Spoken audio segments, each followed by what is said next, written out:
Naide Regueira Teodósio. Naide, minha mãe, Regueira Teodósio, ela nasceu em Siriaém, na usina Trapiche, em 6 de junho de 1915. O pai dela era prefeito de Siriaém e era um administrador do engenho que pertencia à usina Trapiche. E ela então veio para Recife aos 10 anos e estudar em regime de internato, no Sagrada Família de Casa Forte, com as freiras francesas, onde ela teve uma formação bem ampla, bem profunda, bem culta, inclusive estudava música, piano, não é? Ela teve que voltar porque meu avô, o pai dela, adoeceu gravemente, tá certo? E ela tinha uma postura de muita liderança com as irmãs, ela ajudava muito, se preocupava muito com a formação das irmãs. E veio com todas elas ficar na casa de um irmão do meu avô, aqui em Recife, e prestar o exame de admissão no Colégio Pinto Júnior. Todas passaram, todas ingressaram no curso ginasial, mas ela teve tal destaque que o diretor da escola chamou ela, e conhecia a história dela, e disse: Naide, faça o supletivo, você vai ganhar tempo e vai ingressar logo, fazer o vestibular para entrar na universidade, que ela queria ser médica. Ela já queria ser médica. E foi o que ela fez o supletivo e entrou, prestou vestibular e entrou na universidade. Ela conheceu muita gente, né, muitos jovens, no estudo também para o vestibular e entrando na universidade, então ela se empolgou com o movimento político da época e ela inclusive participou da Aliança Nacional Libertadora, tá certo? Daí começou a sua vida política, né? De fato, não é? Doutora Naide, eu acho que desde que entrou na universidade, ela não pediu licença para entrar. Ela simplesmente entrou, quando todos achavam que ela não devia entrar. Por quê? Porque ela é um exemplo. Mulher, pobre. Doutora Naide era de uma família pobre. E ela foi e entrou, né? E as pessoas não gostavam. Além disso, eu não sei se ela, à época, era comunista, mas era tido como comunista. Veja, uma comunista jovem, médica, bonita, ela era uma mulher bonita, entra independente. Ela superou tudo isso e desenvolveu o curso de medicina muito bem. E no 6º ano de medicina foi quando ela conheceu meu pai, e era Bianor da Silva Teodósio. Ele resolveu, então, ir para Santarém, para o norte, tentar trabalho, não é? E ela, então, resolveu trancar o curso médico e acompanhá-lo. E lá casaram, eles casaram em Santarém. Lá em Santarém ela teve muita vivência prática da medicina, porque papai era o médico de família. Ele já começou a fazer pequenos exames laboratoriais, montaram um laboratóriozinho, que ele também... laboratório, exame de sangue, esses exames assim. E então, ela auxiliava ele no laboratório, lecionava nas escolas e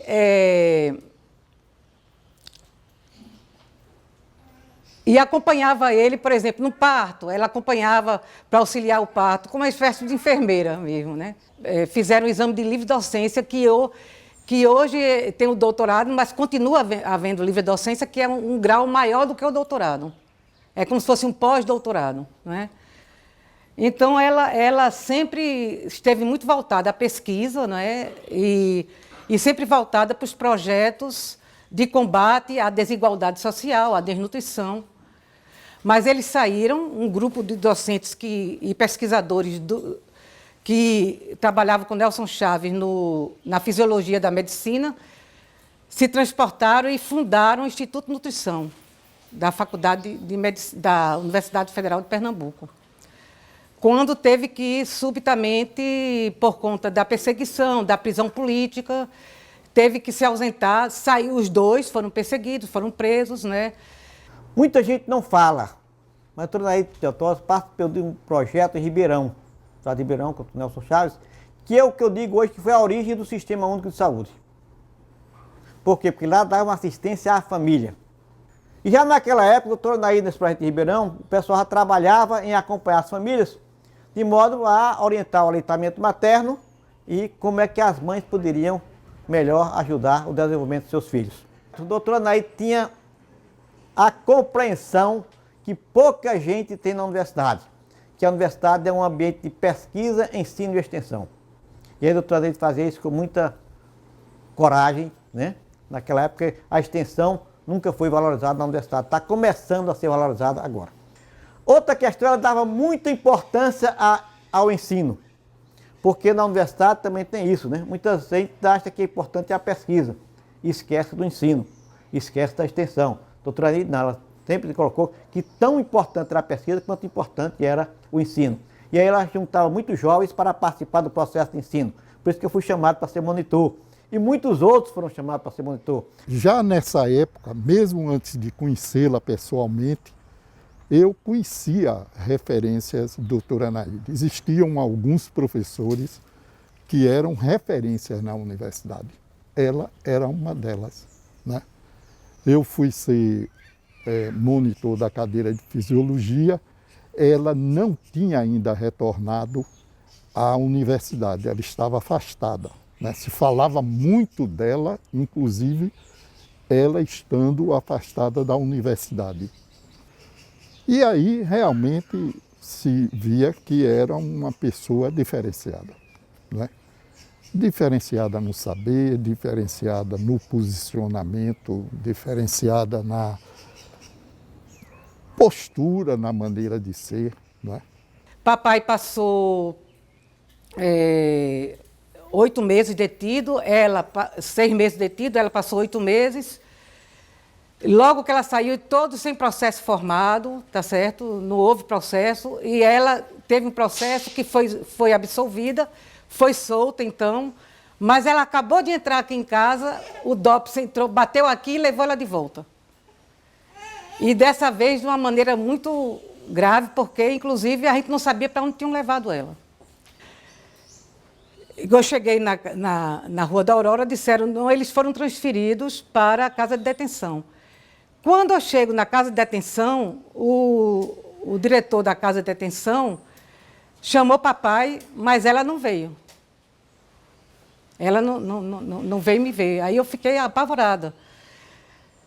Então, e papai também não tinha conhecimento, mas ela não estava em canto nenhum. Ela não estava na Rua da Aurora, ela não estava na casa de detenção. Então, nessa retirada dela, né, quando ela foi transferida da casa da Rua da Aurora, não levaram ela para a casa de detenção, levaram ela para lugar ignorado. Que muitos anos depois é que eu soube que foi num comissariado da Avenida Caxangá, onde ela foi muito maltratada. Então, e eu insistindo, e quando eu cheguei, no dia do meu aniversário, fui lá ver se tinham trazido ela de volta, aí o diretor veio e disse, sua mãe está aqui, você não vai poder vê-la, mas ela me pediu para lhe entregar essa carta. Então ela me fez uma carta linda, linda, linda, dizendo da felicidade de me ter como filha, que eu era tudo que eles pensavam ter, ela e papai, não é? E as colegas de cela dela e de papai, não é? Contam vários relatos assim. Ela ensinava, ela alfabetizou um carcereiro que chegou, parece, com uma parturiente já, e o policial não sabia como fazer, e ela, presa, detida naquela situação, ela orientou como devia ser o parto. Nessa segunda prisão dela, em 65, quando ela saiu, foi quando se tomou a decisão da família toda ir embora daqui. Ela e papai eram da universidade, eram professores da universidade, e foram embora, foram expulsos, né, praticamente, foram expulsos, e, de repente, antes mesmo da anistia, quando aí os colegas e todos disseram, não, vocês podem voltar, não vai existir mais nada contra a doutora Anaíde, as coisas estão mais serenas. Aí eles retomaram e reassumiram a faculdade.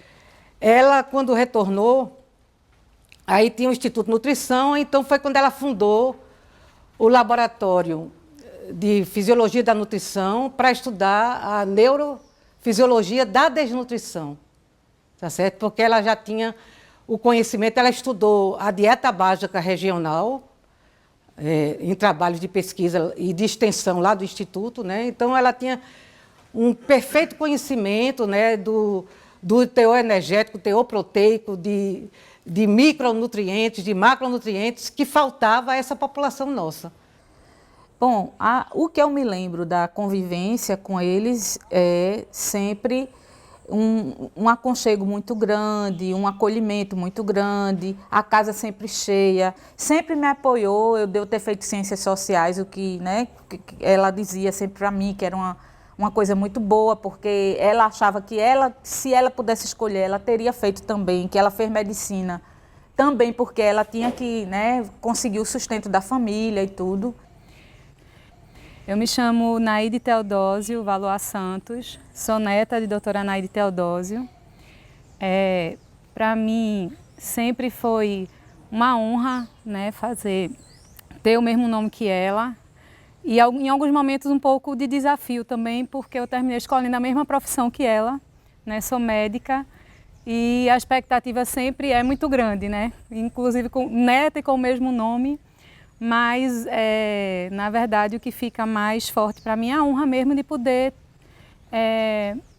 né, me espelhar nela tão fortemente também pelo nome. Eu fui para um aniversário de uma amiga, no apartamento dessa minha amiga, e coincidentemente, né, todos conheciam vovó. Nesse lugar, pessoas, porque ela se dava tanto com as pessoas da área de medicina, como as pessoas da área de ciências sociais, ela conhecia e era amiga de muitas, né?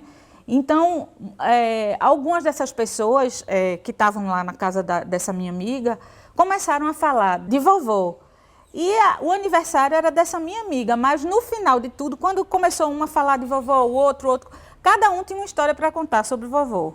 E aí, no final, todo mundo disse, nós precisamos fazer um brinde para a doutora Naide. Aí o brinde foi para ela, não foi para o aniversariante. Com todos os congressos que eu vou, qualquer oficina, seja aqui, seja em São Paulo, no Rio, qualquer espaço que eu esteja, alguém fala, você é neta da doutora Naide, conta uma história dela, e sempre com muito carinho, e sempre enfocando muito esse lado dela, preocupada sempre com o social, com o bem-estar de todo mundo, com a evolução da sociedade para que fosse mais justa e que todo mundo pudesse ter a mesma oportunidade de ser feliz e de se realizar.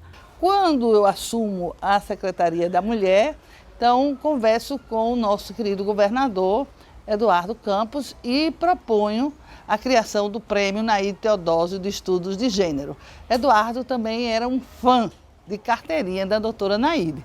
Então, a coisa acontece imediatamente, nós juntamos, então, várias instituições do Estado, né? A FACEP, o IFPE, na Fundação Joaquim Nabuco, a Fundarp, para construir o Prêmio Naide Teodósio, que já está na sua 8ª ou 9ª edição esse ano, né, com o maior sucesso. Então, o que eu posso dizer? Onde Naide aparece, a vida se abre para algo de bom, de culto, de científico e de político.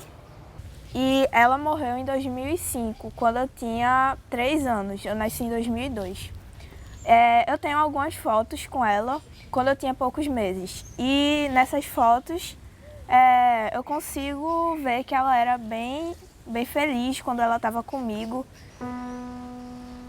É de uma mulher incrível, tá certo? Uma mulher de uma força interior fabulosa, não é?